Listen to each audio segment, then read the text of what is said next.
wabarakatuh. Halo semuanya, bertemu lagi bersama kami kelompok 1 kelas manajemen 1D Fakultas Ekonomi dan Bisnis Islam Universitas Islam Negeri Sumatera Utara. Yang saya hormati Ibu Manjasari selaku dosen pengantar ilmu ekonomi, dan yang saya hormati teman-teman kelas manajemen 1D. Di kesempatan kali ini sebelumnya izinkan kami memperkenalkan kelompok 1 memperkenalkan diri terlebih dahulu.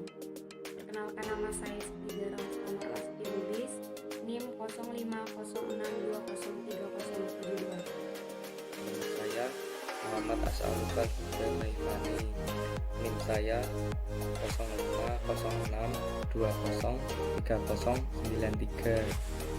Saya Dina Fitri, NIM 0506203126.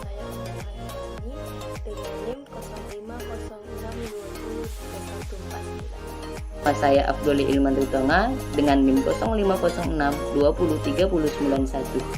Nama saya Kiki Epianti dengan NIM 0506203050. Saya Muhammad Ikhwan Syarif dengan NIM 0506203128.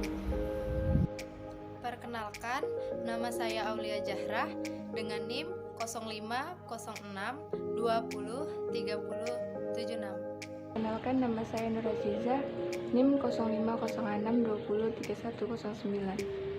Nama saya Alia Rahmadani Seregar dengan NIM 0506203089. Nah, di pertemuan kali ini, di video ini kami akan membahas tentang mekanisme pasar dan penetapan harga.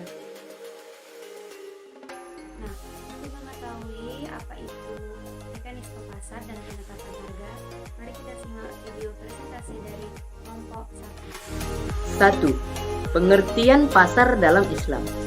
Pasar adalah tempat bertemunya antara penjual dan pembeli, melakukan transaksi barang atau jasa.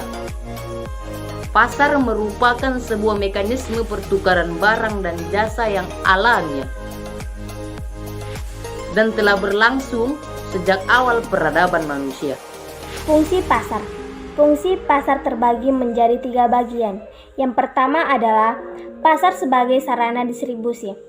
Pasar sebagai sarana distribusi berfungsi untuk memperlancar proses penyaluran barang atau jasa dari produsen ke konsumen. Yang kedua adalah pasar sebagai harga pembentuk. Yang ketiga adalah pasar sebagai sarana promosi. Selanjutnya saya akan menjelaskan tentang struktur pasar. Jadi, struktur pasar itu ialah informasi tentang perilaku usaha dan kinerja pasar yang dijelaskan melalui keadaan pasar itu sendiri. Nah, jenis struktur pasar dapat diketahui melalui konsentrasi pasar itu sendiri. Nah, yang pertama itu struktur pasar persaingan sempurna, yang artinya pasar dengan penjual dan pembeli yang sangat banyak dan berbagai varian yang dijual. Nah, yang kedua itu struktur monopoli, yang artinya suatu bentuk pasar yang di dalamnya hanya satu penjual yang menguasai pasar itu sendiri. Yang ketiga itu struktur pasar monopolistik, yang artinya suatu bentuk pasar yang tidak sempurna atau pasar yang tidak terorganisir secara baik. Yang keempat, struktur oligopoli. Struktur oligopoli itu contohnya kayak industri semen, jasa penerbangan, industri kendaraan bermotor, rokok, dan lain. 4. Mekanisme pasar dalam perspektif Islam. Mekanisme pasar ialah suatu proses penentuan tingkat harga berdasarkan dari kekuatan permintaan dan penawaran. Konsep Islam menegaskan bahwa pasar harus berdiri di atas persaingan bebas, atau jauh lebih dahulu mengajarkan konsep mekanisme daripada Adam Smith. Nah, jadi ketentuan harga itu diserahkan kepada mekanisme pasar yang alamiah, imperasional. Saya akan menjelaskan harga dan perspektif Islam. dapat dijelaskan bahwa harga merupakan sesuatu kesepakatan mengenai transaksi jual beli barang atau jasa, di mana kesepakatan tersebut diridhoi oleh kedua belah pihak. Harga tersebut haruslah direlakan oleh kedua belah pihak dalam akad, baik lebih sedikit, lebih besar, atau sama dengan nilai barang atau jasa yang ditawarkan oleh penjual kepada pihak pembeli. Menurut Ibnu Taimiyah yang dikutip oleh Yusuf Qaradawi, penentuan harga mempunyai dua bentuk, yaitu ada yang boleh dan ada yang haram. Tas'ir ada yang zalim, itulah yang diharamkan, dan ada yang adil, itulah yang diperbolehkan. 6. Mekanisme pasar dalam pandangan para ekonomi muslim. Ekonomi Islam memandang bahwa pasar, negara dan individu berada dalam keseimbangan atau ittihad.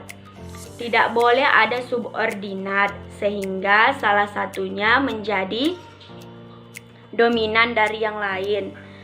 Pasar dijamin kebebasannya dalam Islam. Pasar bebas menentukan cara-cara produksi dan harga. Tidak boleh ada gangguan yang mengakibatkannya rusaknya keseimbangan. Prinsip-prinsip mekanisme pasar dalam Islam.